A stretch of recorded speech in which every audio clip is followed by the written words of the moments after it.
What's up, guys? It's Coach Grant with First Down Training, and today we're going to be breaking down five-star USC wide receiver commit ZACHARIAH Branch out of Las Vegas, Nevada. And we're going to talk about how you guys can get explosive routes, like how he runs, some of the technical aspects behind his routes, and some areas that he can improve in. But I think he is a very, very talented route runner, very explosive, and that is something that we can all learn from no matter what level we are at. So I hope this video gives you some value. But also, fellas, if you'd like to train with us, we are coming out to 3 more locations this offseason for 2-day long QB and wide receiver training camp. So next up on our tour, we're coming out to Nashville, Tennessee. Then we will be in Salt Lake City, Utah, and then we're heading out to Los Angeles, California. So if you guys want some more information on that, you guys want to come out and get some work with myself, my staff of coaches that we've traveled all across the country with, check out that very first link in the description below. Let's get started to this video, with this video. So now, first things first here, this is going to be a corner post route. So I'm going to play it full speed and then we'll break it down. So I think one of the great things about ZACHARIAH here is that he is very, very explosive with his cuts, very explosive in and out of his breaks. And when you know anything about, the history of like USC wide receivers, like I'm in California, for example, and all the guys that they usually recruit, that they usually bring in are very explosive guys, great route runners, a lot like Ohio State in that respect. And you see the way that they're able to get in and out of breaks, and it makes sense why they're very high on this guy, why they're recruiting this guy. So when he comes off the line here, the first things first, wide receivers know, we got to understand the leverage of this DB. So when he's running a corner post, a lot of people, that's like kind of an outside breaking route first. A lot of wide receiver coaches, people who think they know a lot about wide receivers, say that anytime it's an outside breaking route, you want to take the outside release, right? But when this DB is lined up in outside shade press, you're probably not going to get the outside release. If you try to force the outside, the whole reason this DB is lined up outside shade is to take it away. So if you try to force it, he's going to get hands, squeeze you to the sideline, and you're going to have no space to run the corner or sell the corner. So he does a great job here taking what the DB gives him. So off the line of scrimmage, he attacks him with the release, and then he bursts up onto the route. He does a decent job of getting skinny into him. I feel like he could have been a little bit tighter with his restack angle to sell the route just a little bit more. And we're going to talk about how he can improve on that a little bit later in this video. But when he breaks to that corner right there, this is one of the keys that a lot of wide receivers don't know how to do, and it's to effectively sell this double move. See, a lot of people think that it's only about the eyes. Oh, he's got to look back to the quarterback with his eyes. But a DB is not supposed to be watching your eyes. So I think, honestly, the eyes are probably the least important thing. It's still important, and it's still like that icing on the cake to sell the route. But when he sells this corner, he's running in full speed and he is running in full stride. He is able to gain ground. Because what a DB looks for, whether they are in off coverage and you're breaking this off in front of them, or whether they are hip to hip with you, is they're looking for a change in stride to dictate a double move. A lot of wide receivers, they'll break on a double move, like a lot of young guys, and then as soon as they break, they're taking choppy steps because they're already trying to get out of this thing. You have to gain ground and run. You have to make everything look like the corner route. And that's pretty simple. That's pretty basic advice, but a lot of people don't do it. Now, the other thing that guys will do is, because what's a DB supposed to be watching? He's supposed to be watching my hips, right? So a lot of guys will break into a double move. They'll go here. That's their first step, second step. Then right before that third step, they'll start to raise their pad level. They'll start to pop up, because when you pop up, it's easier to change direction because you're slowing down.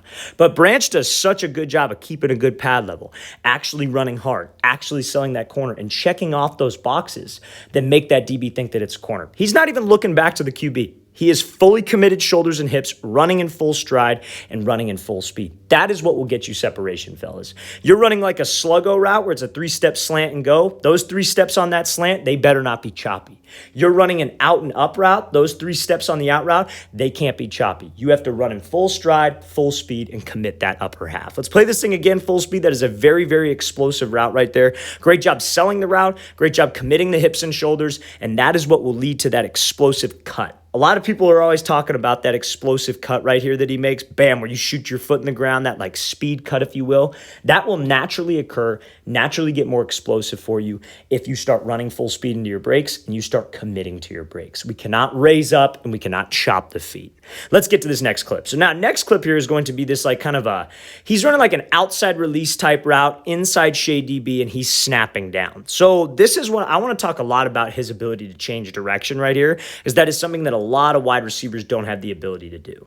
So anytime that you take like an outside release, and like, let's break this down like kind of in a basic way. Like, let's say you're lined up here, you're like the Z, you got an inside shade DB right here, and you're taking outside release, DB's running with you, and you have to run a dig route. So you snap down and you throw by or slip underneath this DB.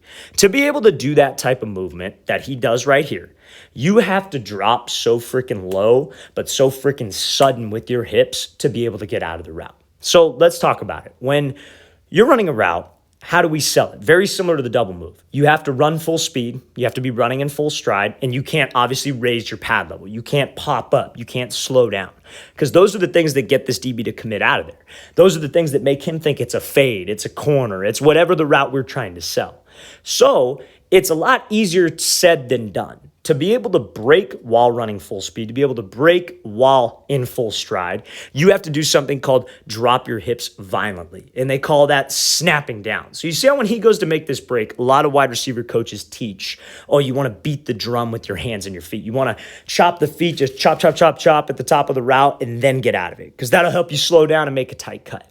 Why should we do all that wasted motion when we don't need it, when we could just snap down? So snapping down is when you pretty much break on that stride.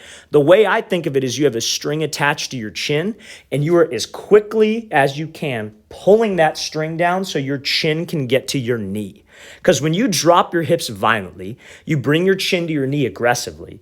That helps you, one, decelerate on a dime, but that is the only way that you can decelerate when you're running full speed. If you slow down, hell yeah, I don't need to do this because I'm slowing down. But we know when we slow down, this DB is no longer committed to the fade. He's expecting a break. To make that DB think fade and to change direction, you have to snap down. So it is a violent hip drop, because that violent drop right there will get you to that low position that beating the drum will get you to, but it happens faster. You eliminate wasted time at the break point. And that is why he's an explosive route runner. That's why he's so damn good at breaking down, changing direction, because he knows how to do this type of break. Fellas, when you look at the best guys, you look at all the guys that are going to D1 schools, Power 5 schools, they all run routes like this. Some of them get away with just being a freak. They're very fast, they're very big. Maybe they don't run the best routes. But when they get to college, you see it all the time. A lot of those guys don't pan out.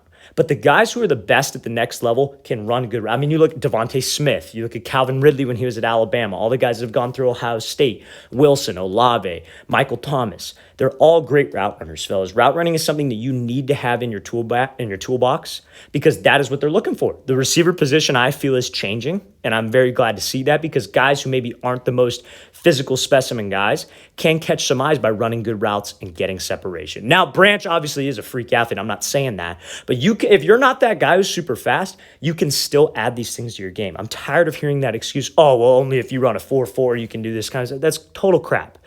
This is something that you can 100% learn no matter what athleticism point you're at right now. You obviously have to improve the athleticism. You got to improve your speed, your explosiveness, but these are technical things that will help you run better routes and create separation. Let's play this thing again, full speed one more time. Great job by Branch, snapping down, making that tight change of direction while selling vertical. Okay, so now this last clip here is going to be a route that I feel he can improve on. So this is something to show you guys that even a guy, 5-star recruit, going to USC, there are aspects of his game that he can improve on. Not everything that he does is perfect, because you see it time and time again. Receivers, quarterbacks, a lot of positions, they have a rough day at the field, and they're very down on themselves. They're very hard on themselves because they think that, oh, well, I want to play D1 ball one day, and those guys who play D1 ball, they don't have bad days. They absolutely have bad reps. They absolutely have bad days. I'm going to tell you that right now. So this is just a route I feel like he could improve on a little bit. He ends up getting open, but this is something that I'm sure he was coached up on at this. So let's play this full speed. So he's running a post route right here. So when he runs this post route, you see where he's catching this ball, opposite side of the field pretty much. That's hardly going to happen. I'm going to be honest with you guys. When you run that post, if you're coming over the middle and it's thrown late like that, unless it's like a scramble situation, that's probably never going to happen realistically. And here's why it wasn't the most realistic rep in the world. Because look where he started, right? So he started on the right side of the hash. So this DB is like kind of outside shade, expecting the outside route. We attack him outside. We take the inside release. But look where he ends up making this break. He ends up making this break like maybe a yard or two inside the hash. So he didn't do what we call getting skinny. So as soon as he came off this release right here, what he should have done is he should have stayed skinny, then hip to hip with this DB, worked to restack so that QB has more space and a bigger window to throw him open. Because think about this scenario here. When a DB is lined up in a real game scenario, when he's lined up a little bit outside shade or head up sometimes, he usually has what to the inside? Safety help. So let's say it's like cover one. Let's say there's one high safety right there. And we come off the line of scrimmage, we attack him, we take the inside release, but he has a safety over here. So if you take this real wide release inside, you cut down the space between the two of you and you break, that safety is going to be right there and the corner's right here. That is a tiny window for the QB to throw it into. Now imagine we have the safety over the middle. Imagine if he would have gone off the line and would have tried to restack a little bit better. Work to be hip to hip with this guy, got directly over the top of him.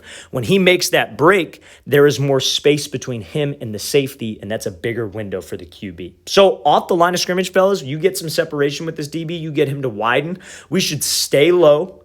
We want to dip that right shoulder. We want to burst off that line. I do not want to pop up with my chest like he does right here because that's going to force me to take a real wide angle. I want to stay as tight as I can to this DB. Let's work to restack or work to get skinny so I give my QB space. We want to try to stay in that straight line off the line.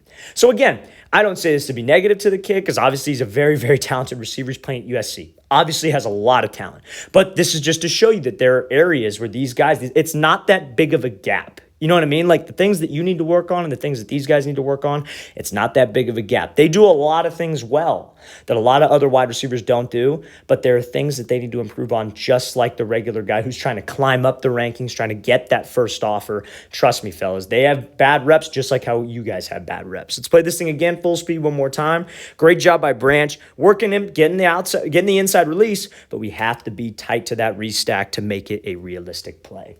All right, fellas, I really want to thank you for watching. I really appreciate it. If you guys have any questions at all, don't hesitate to leave those in the comment section below. Always appreciate the feedback from you guys. It always means a lot, and it helps keep this channel going, so we definitely appreciate it. And again, fellas, if you'd like to get some work in with us this offseason, we are traveling out to Nashville, Salt Lake City, and Los Angeles for 2-day-long QB and wide receiver training camps. So check out that very first link below if interested. I'll see you guys next time.